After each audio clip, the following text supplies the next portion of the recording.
Good afternoon. I am going to call to order this regular meeting of the Committee of the Whole for Wednesday, April 17th. With me at the dais today are Council Members Palmisano, Johnson, Goodman, Schroeder, Councilmember Cunningham, Fletcher, Cano, and Gordon. Let the record reflect that we do have a quorum. My name is Andrea Jenkins, and I am the chair of this committee. And the only business before us today is the receipt of reports from our standing committees on matters to be considered by the full council at our regular meeting this coming Friday. And we will begin with the Economic Development and Regulatory Service Committee.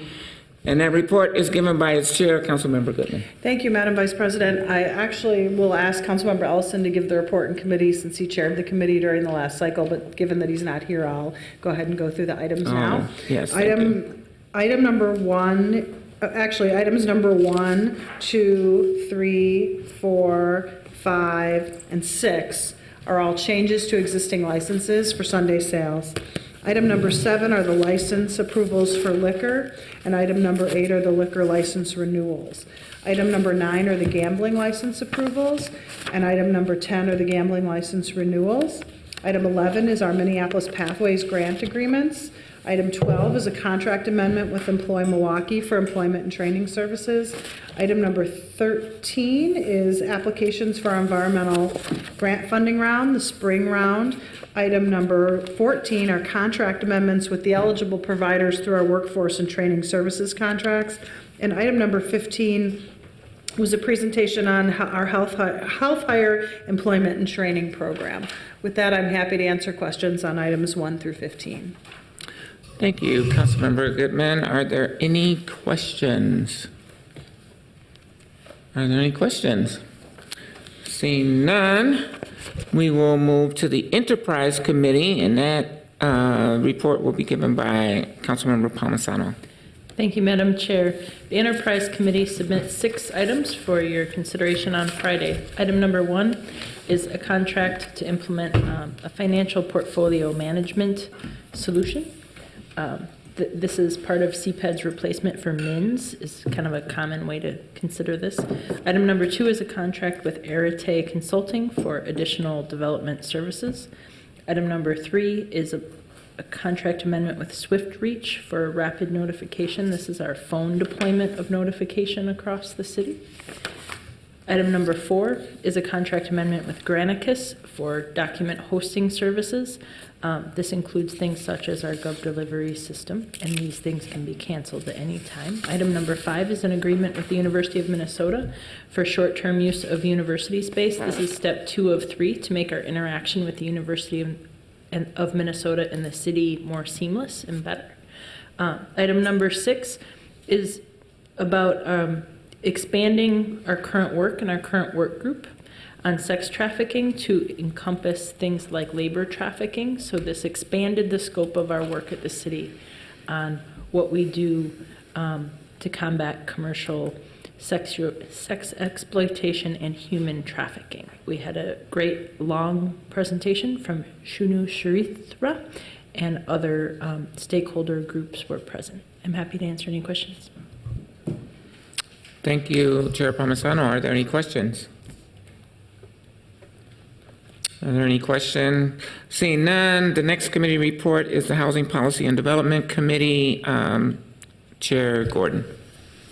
Thank you very much, Vice President Jenkins.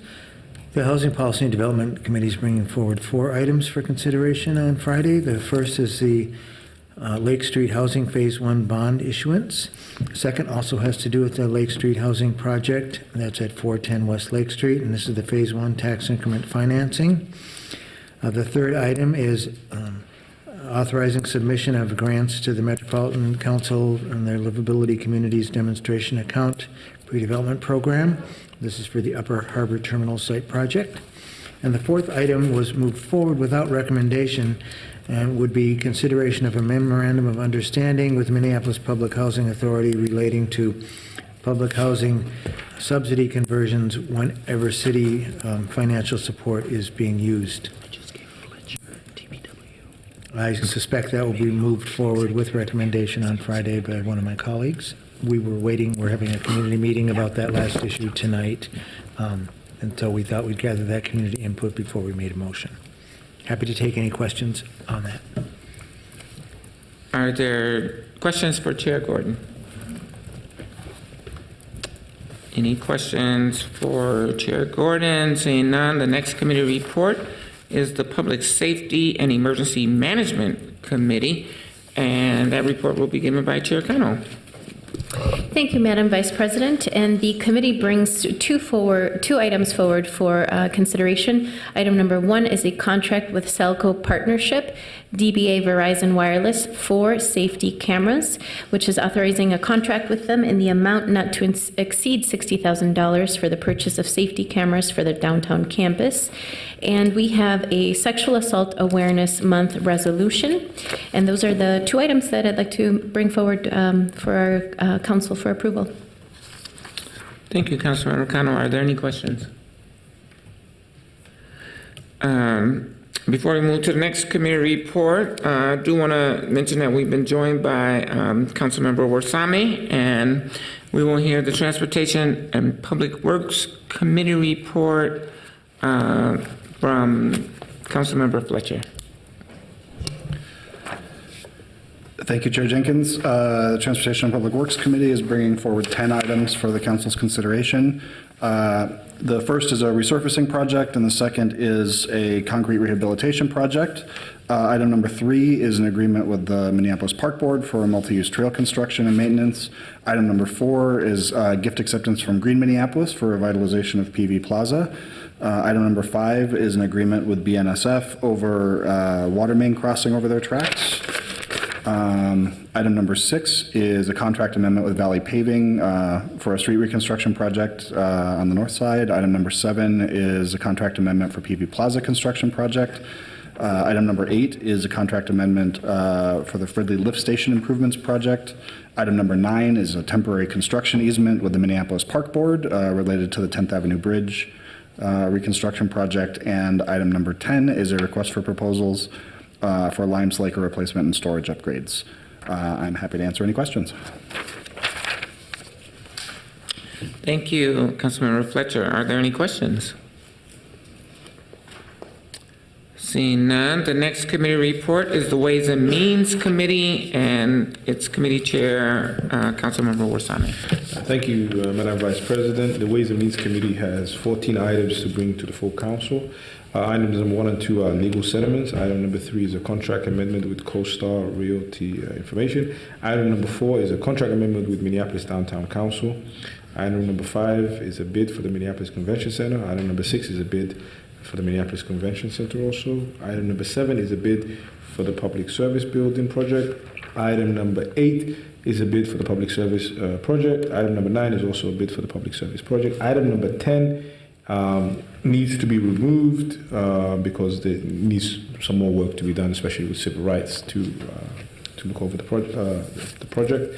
Item number 11 is a contract amendment with the Cost Planning and Management International Inc. for Owners Project representative for the Public Service Building. Item number 12 is a grant from the Minnesota Department of Health for staff training. Item number 13 is a request for proposal for banking services.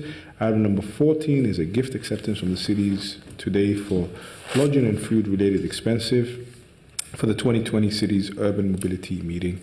And I will be happy to answer any questions on those 14 items with one item number 10 being removed. Thank you, Councilmember Warsame. Are there any questions? Councilmember Palmisano.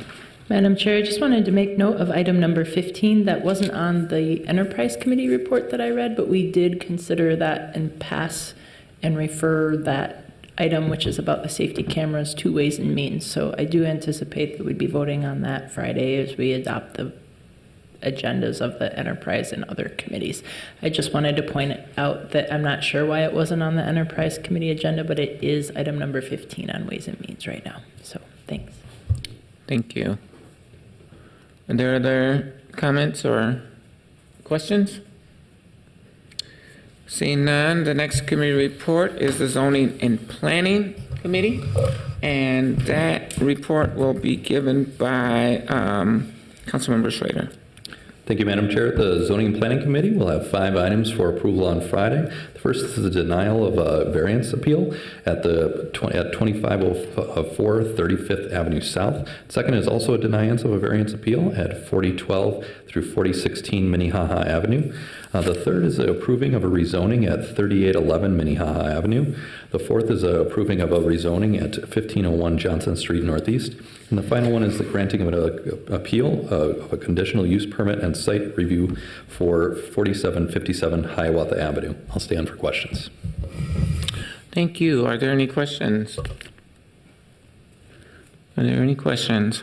Seeing none, our last committee report is the Executive Committee, and that report will be given by the Majority Leader, Councilmember Johnson. Thank you, Madam Chair. The Executive Committee brings forward one item, a collective bargaining agreement with the Building Trades Inspectors Unit, and I will stand for any questions. Are there any questions? Are there any questions? Thank you, Councilmember Johnson, and seeing no further business before this committee, we are adjourned.